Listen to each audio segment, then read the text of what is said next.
Hey everyone, welcome back to another exciting episode of Attacker Productions. Today I'm Bancroft, being joined once again by Jimmy, Trevor, and like always, Fluff.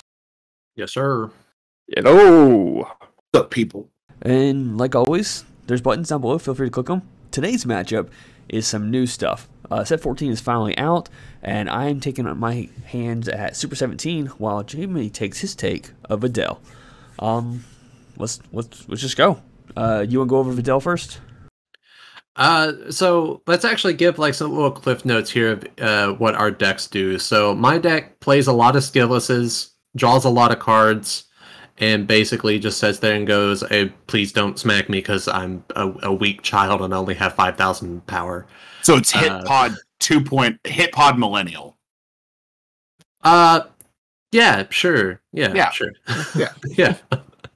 Bancroft, give us the cliff notes of Super 17. I play cards to discard cards to draw more cards. Yep, that's about right.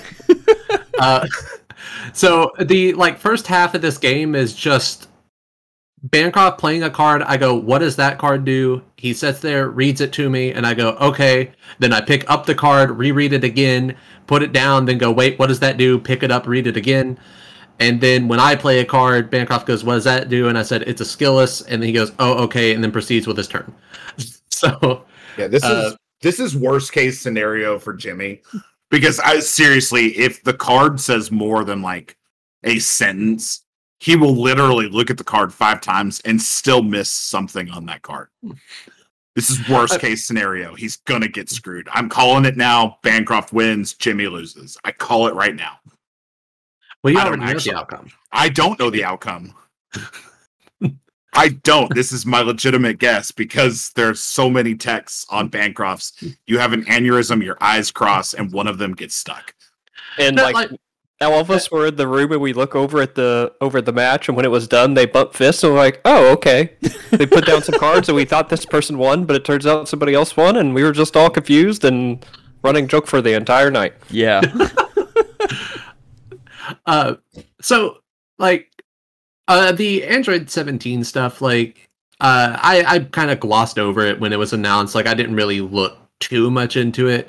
It didn't really catch my eye. I'm a big 17 fan. I like Hellfighter 17, so I was like, I might look into it eventually, but just never got around to it. And a lot of the decks in this set were really, what's the word I'm looking for? Kind of bland to me, to be honest. Nothing really stood out to me. It's a lot of gimmicky stuff. Yeah. And I think it's just due to the Spirit Boost stuff, and I'm not the biggest fan of Unisons. I don't hate them, but I usually tend to stray away from Unisons. And since everything in this set is Spirit Boost based, I was really dreading building something. But then I started looking into Videl, and I was like, it's kind of okay. It's kind of gimmicky, but I kept looking into it and going, okay, maybe it's fun to play. And I put this deck together. It's a red-green variant. It is amazingly fun to play. It's literally Hitpod 2.0. Yeah, I think Hitpod has a lot more kill potential than Videl. Videl just has really big leader swings that can get out of hand really quickly. But at least in my build, a lot of the battle cards are not fantastic because most of them are skillless.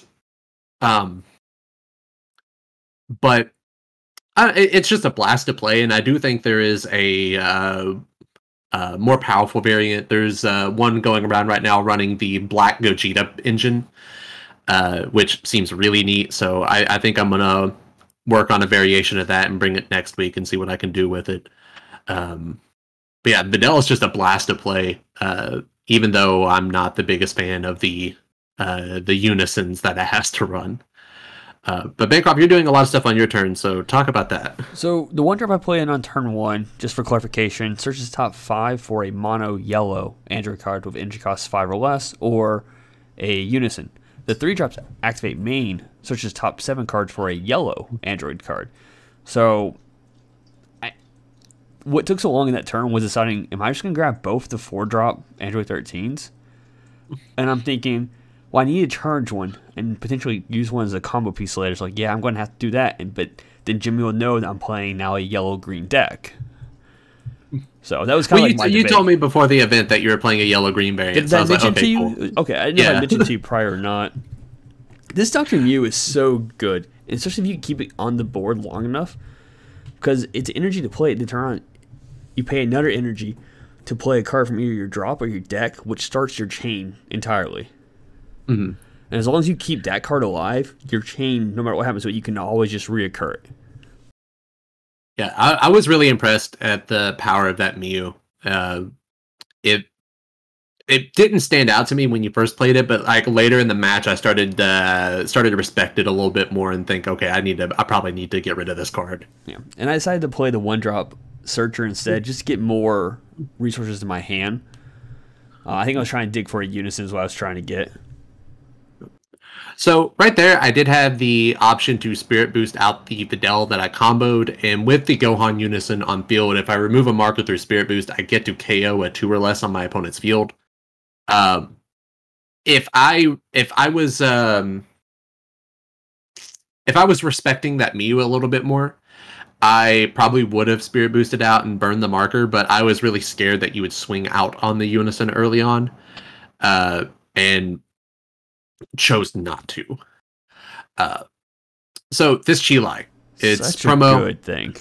It is a fantastic card in this deck. Yeah, you were like, because I remember when we had it, we saw it, and I was like, yeah, that Chilai's garbage, and you're like, nah, dude, let me tell you, and you told me, but I was blown away. Yeah. So the only thing bad about the Chilai combo that happens here. So if you don't know what the Chilai does, it's a 1-drop cantrip, draw a card, and it negates its skills for the game if you have a heroine leader. And Videl, when you combo with a skillless battle card, you draw a card. So the play is to play Chilai, draw a card, swing with Videl, draw a card for attack, combo with the Chilai, draw a card off as comboing with a skillless. If you're in awakening range, you can go ahead and awaken. You have to combo a skillless from your hand to be able to proc Spirit Boost, but you can target any skillless in the combo area. So you target the Chilai after proccing that, play it back out. Since it moved from the combo area back to the battle area, it regains its skills, you draw an additional card, and it gets negated again, it becomes a skillless battle card. So you just plus so much off of it, and it is only just a 5k body, and that's really all it's good for is drawing. But you can see my hand right there is just incredibly fat on turn 2. Like, an absurd amount of cards.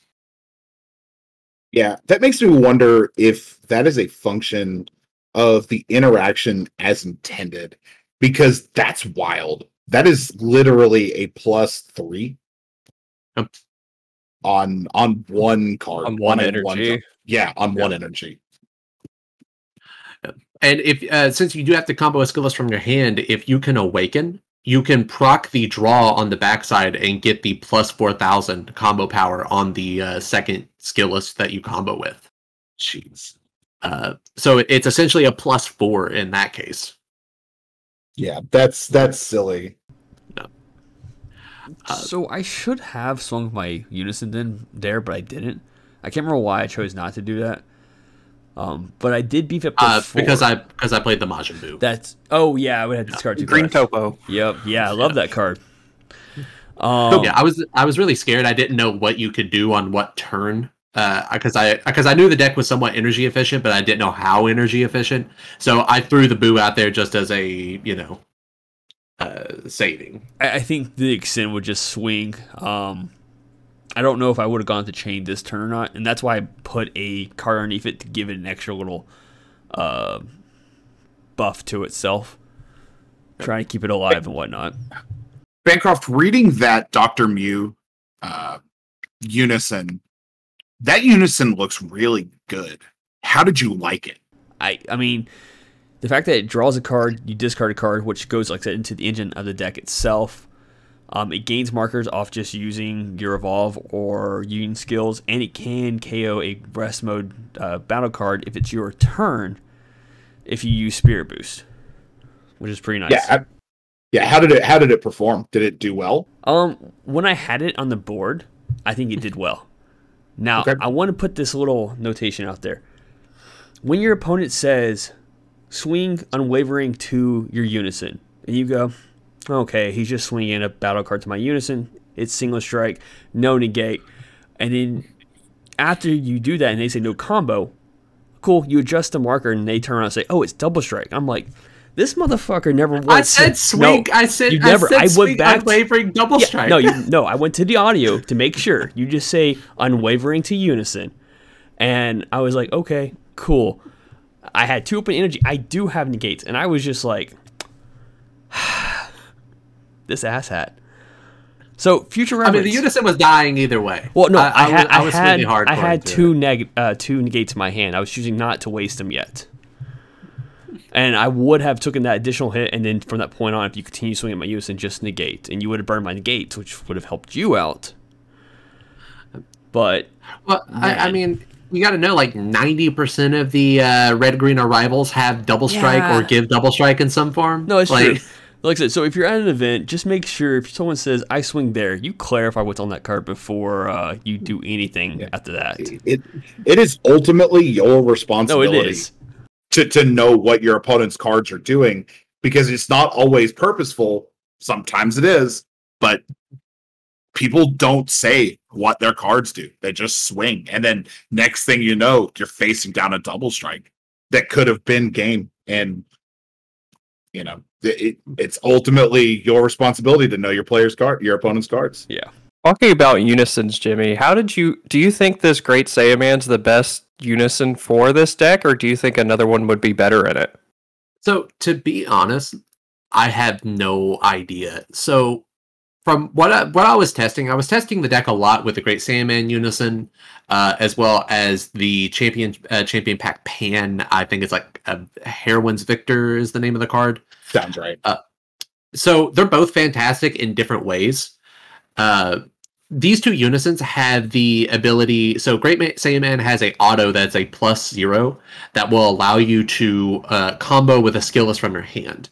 So it allows you to get your draws and get the option to Spirit Boost if your opponent is swinging into your unison and not dealing with your leader or your other battle cards. So it'll give you kind of a pseudo combo step, while Pan gives your leader blocker so that if they swing into your unison, you can block with your leader and then be able to combo from there, which really helps the deck. But I don't know, like I'm not the biggest fan of unisons unless they are essential to the deck, and these being essential to the deck, I have to like them. So I have no like distaste for this unison, but I think I would rather have Great Saiyaman than Pan like 90% of the time. Yeah. This was a very interesting decision for you, because I remember I swung, you used the auto, and I was like, oh cool, I'll just leave it at 20, I think it's 21 right now because the 2K boost.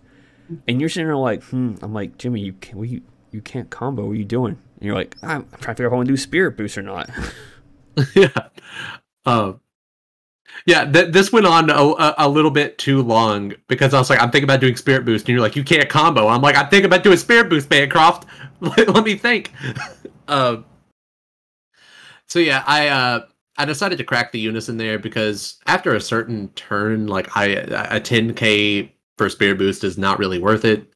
I'm mainly just using the skill lists as a draw engine, and I felt like, you know, I could have probably kept the Saiyaman up as a like red herring, like keep attacking into this, get rid of this. But I decided just, you know, I might as well get the other body on board, keep that combo power on the field. Well, getting rid of the unison allowed me to safely go into the 5-drop this turn, which was nice. Because that's what I was afraid. I was afraid of, like, you know, if I would have gone to 5-drop without taking care of the unison, you could have just charismatic villain me. Yeah, which I mean, I was at one. I would have gotten down to 1 marker anyway, so charismatic was not a problem. Well, that's why I swung first. Yeah, and I did have charismatics in hand, but I did have this card, which this card it has been either incredibly clutch or absolute garbage in my hand, and I think that's kind of showing sign of what Videl is. It's either absolutely popping every turn, or you're just bricked and dead. But if you don't know what this card does, it is a blocker, auto, 1 green energy. It's a limit 1 if you have a green skillless battle card in your battle area. You can play her, and then her auto is that your opponent can choose 2 cards in the hand, place them in the drop area, or you get to choose one of the battle cards 7 or less and KO it. Yeah, I wasn't going to let that happen. Which it's another card that makes your opponent make a decision, and I always say it every single time. If you can make your opponent make a choice, you should go for it, because your opponent could make the wrong choice that causes them to lose the game. Oh, for sure. Yeah. And something else to note about this card, which kind of makes it is that if they have no battle cards in play, they can just choose not to drop cards, and then you get nothing out of the card other than a 1-drop blocker on your opponent's turn. I know a lot of people, when they first read the card, was like, "Oh, if they don't have any battle cards, they have to drop 2." But no, they can just choose not to drop any drop any cards from their hand at all. Yeah, and I want to go over the extra card I played during my attack. Awaken. Oh man, I can't remember what the last part of it's called now. All of a sudden, but it's a Super 17 ability where you could pay 1 energy for it, or you could pitch a card underneath one of your battle cards, and then you give that the battle card 2,000 power for each card underneath it, and there's 3 or more cards, it gains double strike. So I immediately turn my 19k, I think, to a 27k double strike at you, and that's why you combo the 2 Nappas, just to make sure you're protected. Exactly. Honestly, that card has the potential to be so much better than Champa in this list. Like, Bancroft and I were debating it a lot.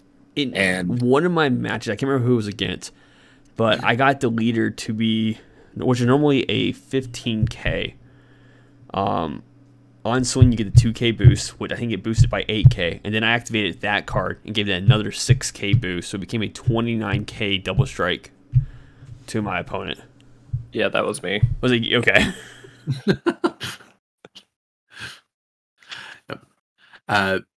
So whiffed on the Great Sandman search, which happens because you do draw so many cards that you will probably see all of your skilllesses. And something else to know with the Videl leader, which I always forget to do, is that the auto on the backside, when you swing, you can tap your Unison and gain its power. And Shit. with it, okay. But when you combo with a skillless battle card, it gains 4,000 combo power, making a 9k combo. Turning, if you run either the Pan or the Great Sandman, turning into a 25k attack on the leader, which is fantastic. And if you like leader beater decks, this is something to look at. I reacted that way because honestly, I had no idea the leader did that. Yeah. That's crazy. That's awesome. Yeah, it's fantastic. And the leader has been errated. So the errata is that you have to target a active mode Unison card. It does not say that on the actual card itself.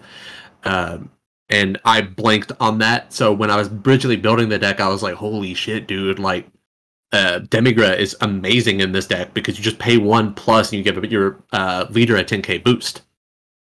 But it doesn't work like that. Something that I do like, part of the synergy of the Unwavering Goku that we talked about earlier, is that you can activate battle on your turn and give a card plus 5,000 power, a Unison or a battle card. So you can either make one of your 10k skilllesses an actual threat, or you can give it to your Unison card, and then when you swing with your leader, you tap your Unison, and your leader will now inherit that 5k buff from the Goku. So the buff on Demigra won't count towards that leader? No, it will, but you can't attack with Demigra then gain its buff. Oh, okay. Yeah. All right. So Jimmy, here's the interaction you're referring to. You do have one in active, but you chose Chilai instead, which was actually a misplay because she has abilities, her skills are negated. She cannot gain blocker. Yeah. So I completely forgot about that when I was playing through, because I was just playing like, Chilai is a skillless now. But since her skills are negated for the game, she cannot gain any further skills. So I comboed with the Pan from, I think that Pan's from Draft Box 4, I could be wrong. when you combo with that hand, it will give a skillless blocker.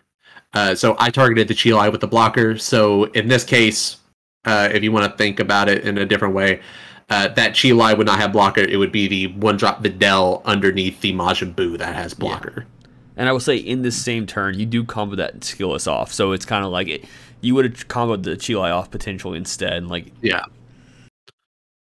So grand scheme of things, it doesn't change anything over the match, but that is something to think about. And it actually has come up in later matches.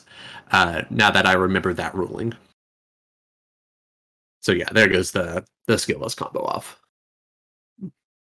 There's always a fair amount of chaos when a new set comes out and everyone's like getting adjusted to the new cards and figuring out the little things that they read wrong or not realizing that they're doing because they hadn't played with the decks before. It's one of my favorite times to play the game because it just has like a chaotic energy behind it.